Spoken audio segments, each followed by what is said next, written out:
नमस्ते दोस्त, आप लोग का स्वागत करती हूँ अपने यूट्यूब चैनल पर। आप लोग के सामने एक नाच गीत सुनाने जा रही हूँ। अगर जो अच्छा लगेगा तो हमारे वीडियो को लाइक सब्सक्राइब शेयर जरूर करिएगा। कमेंट में बताइएगा हमारा गीत कैसा लगा। मालिया लाए बाप दीना मासा सुलई ना ले तुना, मालिया लाइल बाप दीना मासा सुलई ना ले तुना, मालिया के नाही बाट खेतवा से बारिया, मालिया के नाही बाट खेतवा से बारिया, सासु दई न दे तुना उहे छोट की कियरिया, सासु दई न दे तुना उहे छोट की कियरिया, सासु दई न दे तुना,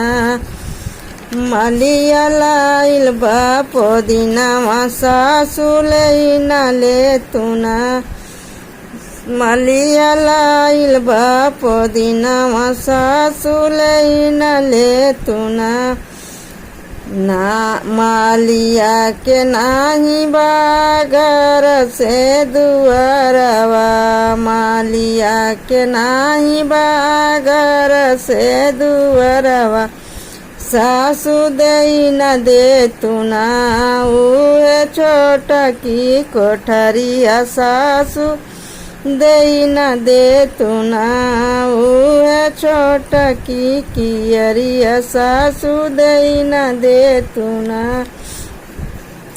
मालिया लाइल बाप दीनावा सासु लई न ले तुना, मालिया लाइल बाप दीनावा सासु लई न ले तुना, मालिया के नाही बाट बेटवा से बिटिया,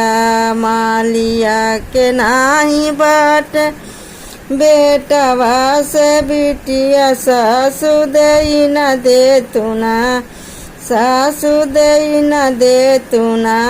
उहे छोट की नाना दिया, सासु दई न दे तुना, मालिया लाइल बाप दीनावा सासु लई न ले तुना,